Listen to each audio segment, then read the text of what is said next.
Nous aimons croire que survivre dans une zone de guerre moderne est une question de mérite. Nous voulons penser que tout repose sur la discipline, l'entraînement et le fait de savoir exactement quoi faire quand tout va mal. Et parfois, juste parfois, c'est vrai. Les compétences, l'expérience et la préparation comptent vraiment. Mais il y a un moment où les choses changent. Plus on se rapproche de l'explosion, moins tout cet entraînement compte. Parce qu'une fois que la mèche est déjà allumée, qu'une balle est déjà dans la chambre et que la bombe est déjà en train de tomber, la survie cesse d'être quelque chose que l'on mérite. Elle devient simplement quelque chose qui t'arrive ou pas. Ce que vous allez voir, ce sont 3 histoires modernes issues de guerres modernes, sans légende ni demi-mythe d'un passé lointain. Ce sont des personnes contemporaines dans des conflits modernes, qui se retrouvent directement dans des situations où la survie était si improbable statistiquement que le mot « chanceux » commence à sembler insuffisant. C'est le moment où la compétence atteint ses limites et où la chance prend le relais. Mathieu Croucher. En février 2008, le caporal-chef Mathieu Croucher opérait à Sangin, une ville de la province de Helmand en Afghanistan, connue comme l'un des endroits les plus dangereux du pays. Dans cet environnement, chaque pas mesuré était un pari. Des fils-pièges et engins explosifs improvisés étaient cachés au sol, là où les soldats étaient le moins susceptibles de regarder lors d'une mission de surveillance secrète dans un complexe. Le silence pesant fut soudainement brisé lorsque Croucher sentit un fil fin accrocher ses genoux.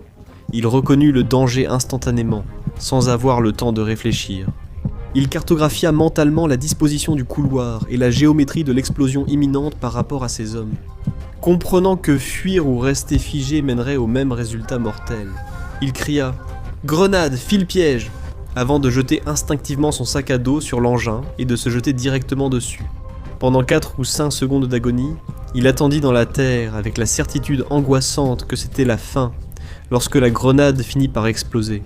Ce n'était pas une boule de feu cinématographique, mais un claquement brutal et assourdissant, un coup de marteau qui écrasa sa tête contre le sol et remplit sa bouche et son nez de fumée et de poussière. Malgré la violence de l'explosion, Croucher s'en sortit vivant, bien que blessé et désorienté. Sa survie ne tint qu'à une série de marges extrêmement minces, ce que les médecins confirmèrent plus tard. La fragmentation de la grenade fut dirigée vers le sol plutôt que vers l'extérieur. Son sac à dos plein et son gilet pare-balles ont absorbé les éclats de métal qui l'auraient sinon déchiqueté, ainsi que les hommes derrière lui. Et si la grenade avait roulé un peu, ou si le sol sous lui avait été plus dur, il aurait été tué sur le coup. Pour son sang-froid et son altruisme, il a reçu la George Cross, la plus haute distinction britannique pour bravoure hors combat, alors que la citation rend hommage à sa décision courageuse. Elle ne peut toutefois pas exprimer toute la chance qui lui a permis d'échapper à une explosion mortelle à quelques centimètres près. L'homme le plus chanceux d'Irak.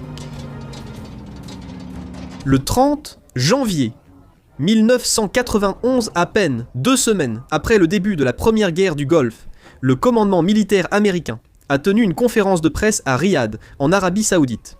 L'atmosphère était clinique et confiante, alors que les responsables présentaient une nouvelle ère de guerre intelligente, définie par la navigation par satellite et des bombes guidées de précision capables de frapper une cible avec une exactitude chirurgicale. Pour le démontrer, ils ont diffusé une vidéo aux journalistes réunis. Une vue stable, en haute altitude, d'un pont irakien fixé fermement dans un ensemble de réticules de visée. Alors que le public regardait, un camion solitaire est apparu à l'écran, traversant le pont, au moment précis où une bombe, larguée à des kilomètres au-dessus, plongeait vers la structure. Le conducteur, probablement juste un homme faisant son travail, n'avait ni sirène ni avertissement pour le prévenir de l'acier tombant du ciel. Les événements se sont enchaînés en quelques battements de cœur. Le camion a franchi le pont au moment où le compte à rebours atteignait 0. Quelques secondes plus tard, la bombe a frappé, provoquant non seulement l'effondrement du pont, mais le faisant pratiquement disparaître. Dans un éclair blanc de béton et d'acier, là où le pont se trouvait quelques instants auparavant, il n'y avait plus que du vide et un nuage de fumée qui s'élevait.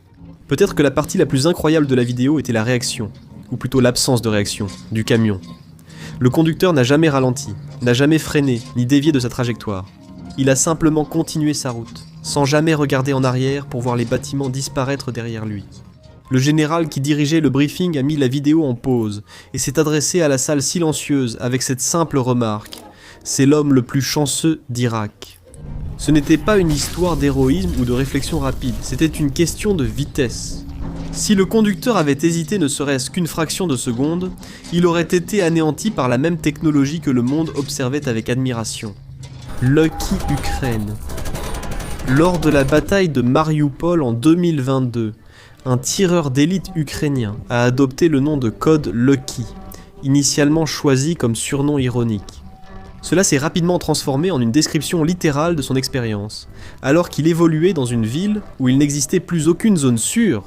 Au début du siège, après avoir été blessé par une grenade, Lucky a été contraint de fuir vers une aide médicale à découvert, sous la surveillance de tireurs d'élite russes.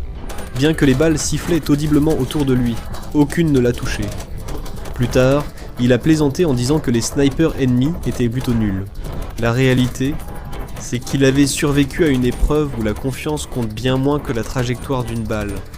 Sa chance de survie s'est poursuivie lors de la retraite éprouvante vers l'aciérie Azovstal. Alors que Lucky voyageait dans un convoi, le véhicule juste derrière lui a été pulvérisé par un missile anti-char, même à l'intérieur de son propre véhicule. La mort ne tenait qu'à quelques centimètres. L'homme assis à côté de lui a été tué, tandis que Lucky a survécu parce que l'explosion a été absorbée juste un peu plus loin de son siège.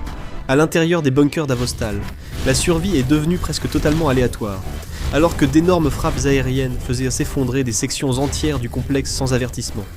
Lucky a finalement survécu. Il a enduré un centre de détention à Donetsk, où 600 hommes étaient entassés dans un espace minuscule et où la torture était courante. Il a perdu 20 kilos et a vu d'autres mourir autour de lui avant d'être finalement inclus dans un échange de prisonniers. Après son retour au front, il s'abritait au 3e étage d'un bâtiment. Lorsqu'un hélicoptère russe a ouvert le feu, l'appareil a visé le mauvais étage, frappant juste un niveau trop haut, ce qui a permis à Lucky et à son équipe de s'échapper une fois de plus. Ces 3 histoires, le choix désintéressé d'un soldat, l'ignorance totale d'un chauffeur de camion et les multiples échappées d'un tireur d'élite, mènent à une conclusion troublante sur la guerre moderne. Elles suggèrent que, même si le courage et l'entraînement peuvent placer une personne dans la bonne position, ils ne garantissent pas le résultat. Lorsque la mèche brûle ou que le réticule se fixe, la décision finale est souvent prise par des forces que personne ne peut contrôler. Pour des raisons que nous ne comprendrons peut-être jamais complètement, Dame Chance choisit parfois de laisser quelqu'un s'en sortir face à l'impossible.